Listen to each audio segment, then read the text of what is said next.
come on up here.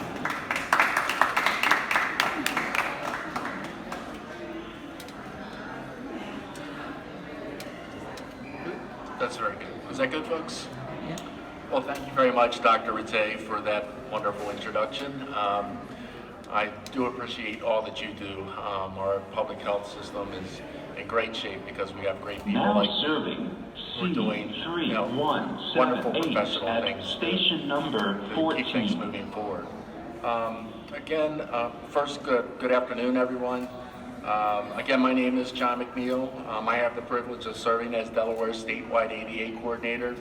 The ADA as an Americans with Disabilities Act, not to be confused with the ADA, the American Dental Association, which does occur from time to time. Let me begin by thanking Secretary Cohan and all my good friends at DelDOT for the opportunity to be here today and be a part of this terrific announcement.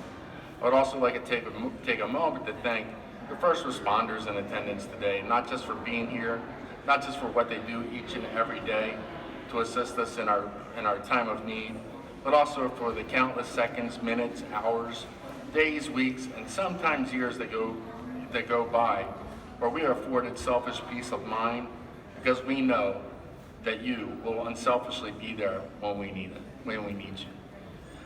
As my 3-year-old son Jake says whenever he hears the fire whistle blow and or hears an emergency vehicle go by, God bless the policemen, the firemen, the ambulance, and the people with boo-boos. Amen.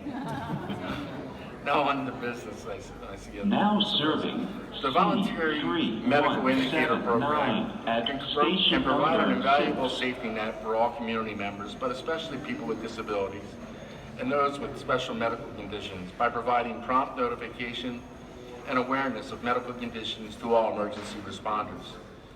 Voluntary information provided can help pave the way to accurately assessing an individual's medical condition or information about a disability, which will assist first responders by providing an information sharing process that can potentially be life-saving.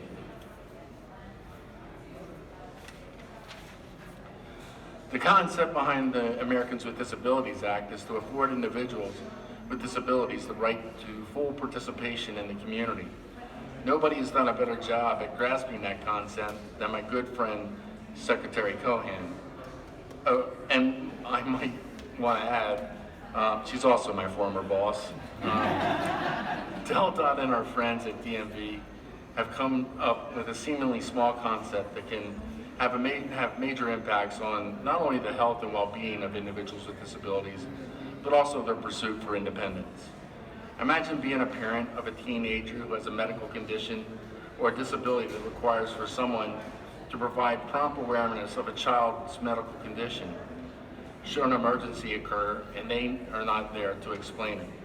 Imagine being a person whose disability creates problems with others understanding their speech and the fear of not being able to convey to a first responder not only what their needs may be, station number but also 5. what their needs are not and what their state of being is not.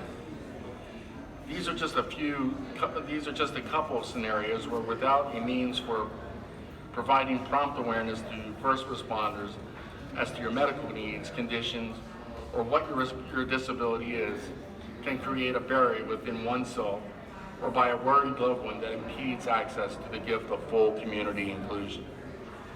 The medical indicator is a seemingly small little tool, a few vitally important words on the back of a card. Is not only a key to safety and well-being for all Delawareans, but also another tool to help with access to full participation in the community.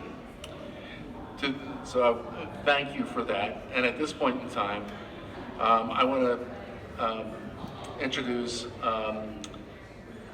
State Trooper, the Delaware State Trooper's Public Information Officer, Sergeant Richard Now Bratz. serving C3181 I couldn't mention that at earlier, station that number Secretary 9. Coop was my favorite boss because my current boss is Secretary Coop.